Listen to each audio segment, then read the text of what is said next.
ಪಶ್ಚಿಮ ಬಂಗಾಳ ಮೂಲದ ಯುವತಿಯ ಸಾಮೂಹಿಕ ಅತ್ಯಾಚಾರ ಎಸಗಿದ ಪ್ರಕರಣಕ್ಕೆ ಸಂಬಂಧಪಟ್ಟಂತೆ ಇದೀಗ ಮೂವರು ಆರೋಪಿಗಳನ್ನು ನ್ಯಾಯಾಲಯ ಹೆಚ್ಚಿನ ವಿಚಾರಣೆಗೆ ಸಂಬಂಧಿಸಿ 6 ದಿವಸಗಳ ಕಾಲ ಪೊಲೀಸ್ ಕಸ್ಟಡಿಗೆ ನೀಡಲಾಗಿದೆ. 4 ಮದ್ಯವನ್ನ ಸೇವನೆ ಮತ್ತು ಕೃತ್ಯ ನಡೆಸಿದಂತಹ ಸ್ಥಳ ಸೇರಿದಂತೆ ಆಕೆಯನ್ನ ಬಿಟ್ಟ ಸ್ಥಳಕ್ಕೆ ಕರೆದೊಯ್ದು ಪೊಲೀಸರು ಮಹಜರು ಪೂರ್ಣಗೊಳಿಸಿದ್ದಾರೆ.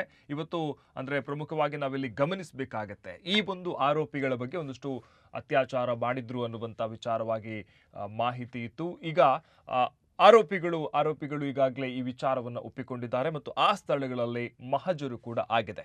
ಮುಲ್ಕಿಯ ಪ್ರಭುರಾಜ್, ಕುಂಪಲದ ಮಿಥುನ್ ಹಾಗೂ ಪಡೀಲ್ನ ಮನೀಶ್ ಎಂಬವರನ್ನ ಪ್ರಕರಣ ಸಂಬಂಧ ಬಂಧಿಸಲಾಗಿತ್ತು.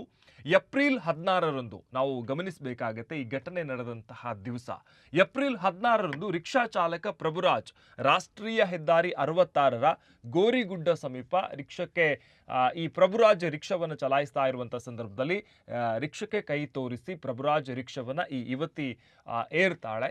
ಕಂಕನಾಡಿ ರೈಲ್ವೆ ನಿಲ್ದಾಣಕ್ಕೆ ಬಾಡಿಗೆಗೆ ಕೇಳಿದ್ದು, ಈ ಸಂದರ್ಭದಲ್ಲಿ ಆಕೆಯಲ್ಲಿ ಹಣ ಇರುವುದಿಲ್ಲ, ಹಾಗಾಗಿ 120 ರೂಪಾಯಿ ಅಂತ ಆತ ಬಾಡಿಗೆ ಹೇಳ್ತಾನೆ. ಆ ಸಂದರ್ಭದಲ್ಲಿ ಯುವತಿ ಏನ್ ಮಾಡ್ತಾಳೆ ಅಂತ ಹೇಳಿದ್ರೆ, ಸಂಬಂಧಿಯ ಕೈಯಿಂದ ಗೂಗಲ್ ಪೇ ಮೂಲಕ ಆತನ ನಂಬರಿಗೆ ಹಾಕ್ಲಿಕ್ಕೆ ಹೇಳ್ತಾಳೆ. ರಿಕ್ಷಾ ನಾಗುರಿ ತಲುಪ್ತಾ ಇದ್ದಂತೆ ತನ್ನ ಮೊಬೈಲ್ ಕೆಟ್ಟು ಹೋಗಿದೆ, ಸರಿಪಡಿಸಬೇಕು ಅಂತ ಆಕೆ ಮಾಹಿತಿಯನ್ನ ತಿಳಿಸಿದ್ದಾಳೆ ರಿಕ್ಷಾ ಚಾಲಕ ಪ್ರಭುರಾಜ್ ಬಳಿ. ಆ ಸಂದರ್ಭದಲ್ಲಿ ಆತ ದುಬೈ ಮಾರುಕಟ್ಟೆಯತ್ತ ಮೊಬೈಲ್ ರಿಪೇರಿಗಾಗಿ ಹೋಗ್ತಾರೆ. ಮೊಬೈಲ್ ರಿಪೇರಿ ನಂತರ ಹಣ ಪಾವತಿಸಿದ್ದ ರಿಕ್ಷಾ ಚಾಲಕ ಪಶ್ಚಿಮ ಬಂಗಾಳ ತೆರಳುವ ರೈಲಿನ ಕುರಿತು ವಿಚಾರಿಸಿದಾಗ ರಾತ್ರಿ 11 ಗಂಟೆಗೆ ರೈಲು ಇರುವುದಾಗಿ ಗೊತ್ತಾಗುತ್ತೆ. ಅದಕ್ಕಾಗಿ ಸಂಜೆಯವರೆಗೂ ರಿಕ್ಷಾ ಚಾಲಕನ ಜೊತೆಯೇ ಇರುವಂತಹ ಮನಸ್ಸನ್ನ ಯುವತಿ ಮಾಡ್ತಾಳೆ.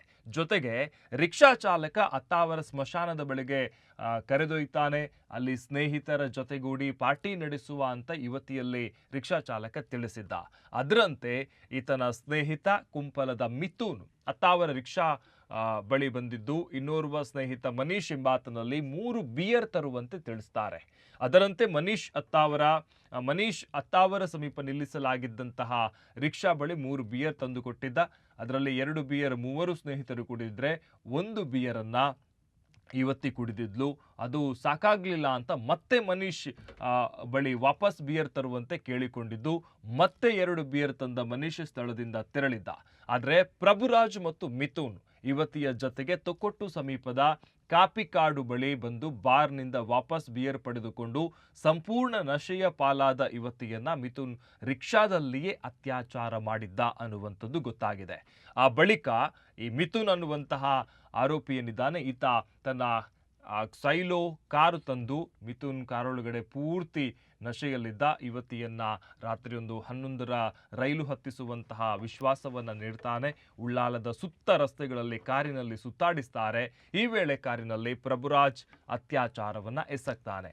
ಆದರೆ ಮದ್ಯದ ಅಮಲಿನಿಂದ ಹೊರಬಂದ ಯುವತಿ ಇವೆಲ್ಲವೂ ಕೂಡ ಗೊತ್ತಾಗ್ತಾ ಇರುವಂಥ ಸಂದರ್ಭದಲ್ಲಿ ಕಾರೊಳಗಡೆ ಬಚಾವ್ ಅನ್ನುತ್ತಾ ಆಕೆ ಗಾಜುಗಳನ್ನು ಹೊಡಿಲಿಕ್ಕೆ ಮುಂದಾಗ್ತಾಳೆ, ಬೊಬ್ಬೆ ಹಾಕ್ತಾಳೆ. ಇದರಿಂದ ಗಾಬರಿಗೊಂಡಂತಹ 2 ಆರೋಪಿಗಳು ಆಕೆಯನ್ನು ರಸ್ತೆ ಬದಿ ಬಿಟ್ಟು ಹೋದಲ್ಲಿ ಸಾರ್ವಜನಿಕರಿಗೆ ಮಾಹಿತಿ ಗೊತ್ತಾಗುತ್ತೆ ಅಂತ ಹೆದರ್ತಾರೆ. ಅವರು ತುಂಬಾ ಆತಂಕಿತರಾಗ್ತಾರೆ. ಆ ಸಂದರ್ಭದಲ್ಲಿ ರಾಣಿಪುರ ಒಳಗಡೆ ನಿರ್ಜನ ಪ್ರದೇಶ ಏನಿದೆ ಅಲ್ಲಿ ಬಿಟ್ಟು ಪರಾರಿಯಾಗ್ತಾರೆ. ಈ ವೇಳೆ ಯುವತಿ ಬ್ಯಾಗ್ಗಳೆಲ್ಲವೂ ಕಾರೊಳಗಡೆ ಬಾಕಿಯಾಗಿತ್ತು. ಆರೋಪಿಗಳು ನೀಡಿದ ಮಾಹಿತಿಯಂತೆ ಅತ್ತಾವರ ಸ್ಮಶಾನ ಸಮೀಪ ಮತ್ತು ಮಂಗಳೂರು ದುಬೈ ಬಜಾರ್ ಮೊಬೈಲ್ ಅಂಗಡಿ ಮತ್ತು ತೊಕ್ಕೊಟ್ಟು ಕಾಪಿಕಾಡ್ ಬಾರ್ ಸಮೀಪ ಮತ್ತು ಯುವತಿಯನ್ನು ಬಿಟ್ಟು ಹೋದಂತಹ ರಾಣಿಪುರ ಬಳಿ ಮಹಜರು ನಡೆಸಿದ್ದಾರೆ. ಆಸ್ಪತ್ರೆಯಿಂದ ಬಿಡುಗಡೆಗೊಂಡಿರ್ತಕ್ಕಂತಹ ಯುವತಿಯನ್ನ ಮಹಿಳಾ ಮತ್ತು ಮಕ್ಕಳ ಕಲ್ಯಾಣ ಇಲಾಖೆಯ ಪುನರ್ವಸತಿ ಕೇಂದ್ರಕ್ಕೆ ಈಗಾಗಲೇ ದಾಖಲಿಸಲಾಗಿದೆ. ಸದ್ಯ ಆರೋಪಿಗಳು ಆಕೆಯನ್ನ, ಯಾಕಂತ ಹೇಳಿದ್ರೆ ಮೊದಲು ಕಮಿಷನರ್ ಹೇಳಿದ್ರು ಯುವತಿ ಅತ್ಯಾಚಾರ ಆಗಿದೆ ಅನ್ನುವಂತಹ ಕಂಪ್ಲೇಂಟ್ ಅನ್ನು ಕೊಟ್ಟಿದ್ದಾರೆ. ಆದರೆ ತನಿಖೆಯಲ್ಲಿ ಗೊತ್ತಾಗಬೇಕಾಗಿದೆ, ಪ್ರಮುಖವಾಗಿ ರಿಪೋರ್ಟ್ ಬರಬೇಕಾಗಿದೆ. ಆ ರಿಪೋರ್ಟ್ನಲ್ಲಿ ಏನಿದೆ ಅನ್ನುವಂಥದ್ದು ತಿಳಿಬೇಕಾಗಿದೆ ಅನ್ನುವಂಥದ್ದು. ಸದ್ಯ ಈಗ ಆರೋಪಿಗಳೇ ಈ ಅತ್ಯಾಚಾರದ ವಿಚಾರವನ್ನು ತಿಳಿಸಿದ್ದಾರೆ. ರಿಕ್ಷಾದಲ್ಲಿ, ಕಾರಿನಲ್ಲಿ ಈ ರೀತಿ ದುಷ್ಕೃತ್ಯ ಆಗಿರ್ತಕ್ಕಂಥದ್ದು, ಅಸಹಾಯಕಳಾಗಿ ಬಂದಂತಹ ಯುವತಿಯನ್ನ ಮದ್ಯವನ್ನ ಕೊಟ್ಟು ಈ ರೀತಿ ಆಕೆಯನ್ನು ಬಳಸಿಕೊಂಡಿರ್ತಕ್ಕಂಥದ್ದು. ಸದ್ಯ ಆರೋಪಿಗಳನ್ನ ವಿಚಾರಣೆ ನಡೆಸ್ತಾ ಇದ್ದು ಈಗಾಗಲೇ ಯುವತಿಯನ್ನ ಕೂಡ ಪುನರ್ವಸತಿ ಕೇಂದ್ರಕ್ಕೆ ದಾಖಲಿಸಲಾಗಿದೆ.